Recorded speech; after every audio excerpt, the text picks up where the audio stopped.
Hello, right. I'm just finishing off the last of the geodetic. What a repetitive job that is, but not as bad as can be.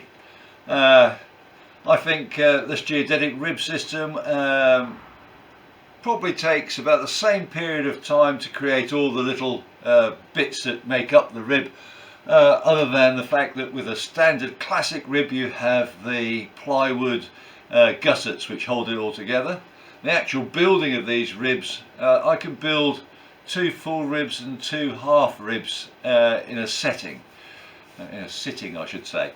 Where the old classic type, which are stapled or pinned together, I could create as many as I could got time for really, so possibly in a day I might be able to create 6 or 8 ribs, maybe more, full ribs, because then tacked together I can take them out of the jig and put another one in, where these I've got allowed to cure.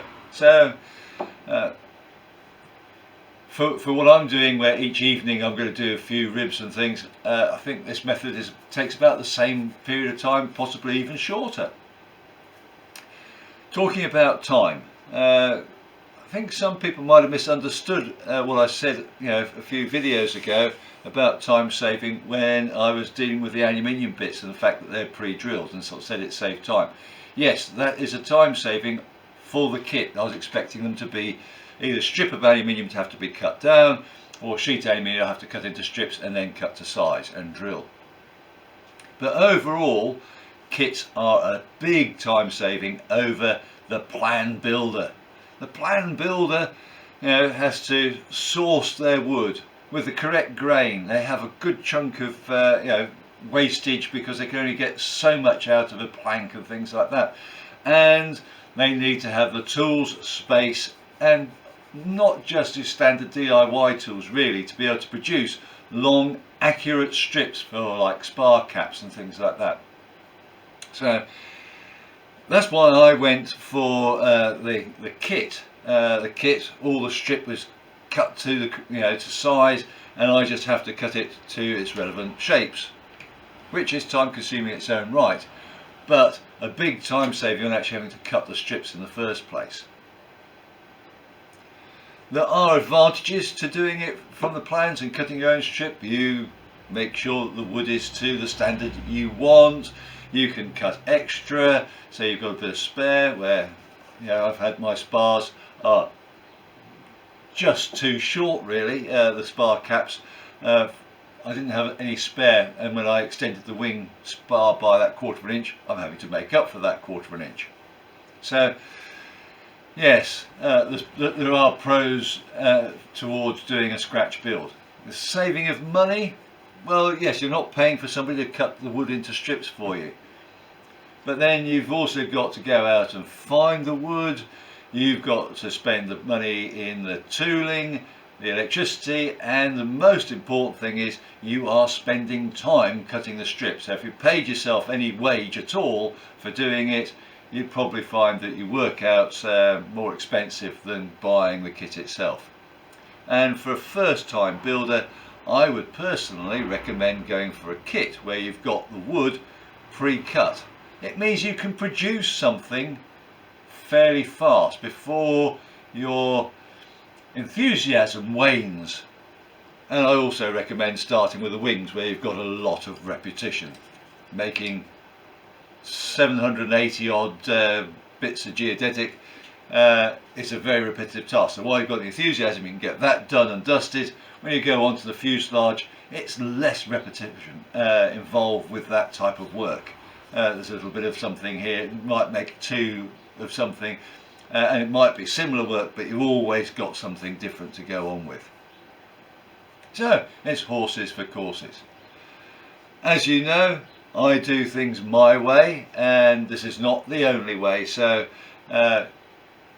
follow your instructions, follow your instincts, ask advice from other people, and if you do what I do, you do so at your own risk. But hey, we've done something this week. Let's see what else we've got up to. So what am I up to? Well, you saw these blocks had been made up before with, it's got the 89 degrees because these are the top wing, the root blocks which fit there. You saw these diagonals which fit in there. I made up a master piece here. This is my vertical master, which fits in to there on each of the between the spars. I've dry assembled the spars at the moment with the top and bottom capping pieces in place, clamped, and so there's just a very slight gap there to allow for the glue to get in. I've used this master for measuring to set up all of these ones here, so this is a full set for both spars, so I've made up a whole load. You can see they're all near enough identical, and of course because the gaps are the same, I've used that for setting up the length of these, which are the vertical sections which go in here. We have the diagonal going in there, it says dry assembly bit, so like that, and we'll have a vertical going in there, because that's my little modification to close off that box. There'll be a ply face going across here. I just think that just makes it just a little bit stronger than just having this waving around in the breeze like that, as it would be in accordance with the plan. So I'm just adding that one extra little piece in. Hey ho, that's what we're up to there. So I'll just show you how I'm going to deal with this brace here, which goes, looking at it, directly to the corner of the block there. So it's going from the corner there, but so the center point of it is intersecting with the vertical there. That's what it shows on the plan. That's how in both sets of views you can sort of see it there, definitely going to the corner of the block hopefully, and the sort of the midpoint is intersecting there. So I'll show you how I'm going to get around and do that. Okay, so I've just marked here pretty much to the center of the wood. I've just drawn a line there. This is going to the bottom there. I'm just eyeballing that really at this moment in time to there. And now I'm just going to use this square to draw a vertical line. Okay, I'll cut this. I'll extend the line for this this vertical piece here up to the top of the setup there. I've got that lined up like that, so it's nicely touching. I can mark here. Oops. And I can mark where the vertical is on this side. I can join those two lines together.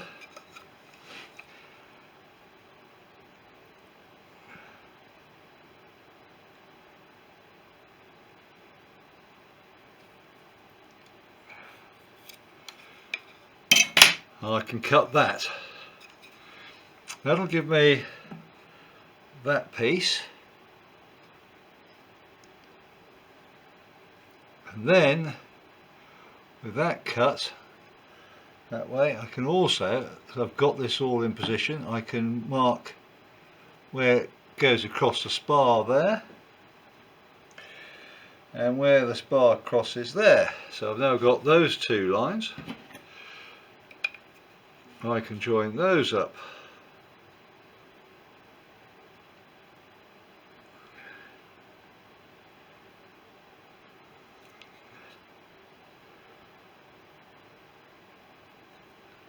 Oops, mustn't let it slip.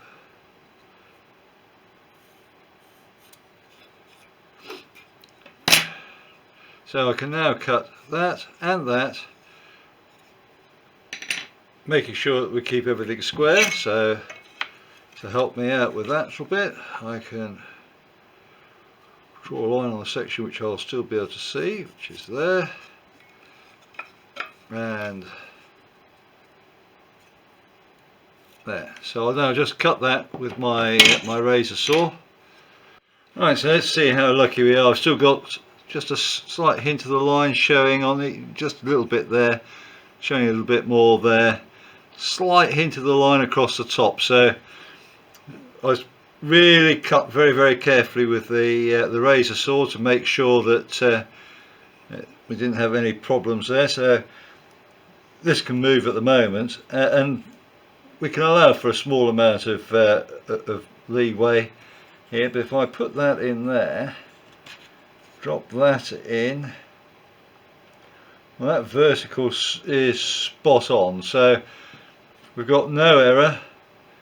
If you look here, you can sort of see that the joint matches the angles at both ends perfectly. So I'll make up another one exactly the same as this for the other wing spar. Everything I've done is in pairs, so we'll end up with a matched pair of spars.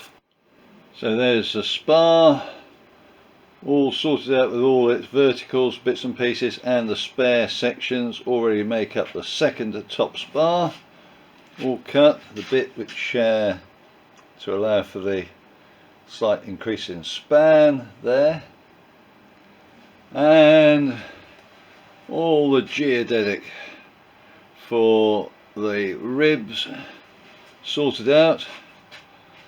No, it's not a case of I don't know my alphabet there. Some of those are in different order because of the position on the rib. I know, I'm dyslexic, but hey ho. So what should I be doing next week? I think next week I'll be sorting out the lower front spar blocks and bits and pieces, and we'll see what else happens. Hopefully we might get some T88. You never know. Thank you for watching. If you enjoyed the video, please hit the thumbs up. You can subscribe or even hit the little bell notification for future videos. Any comments would be appreciated, and I'll try to get back to you as soon as I can. Remember, go fly and feel the sky.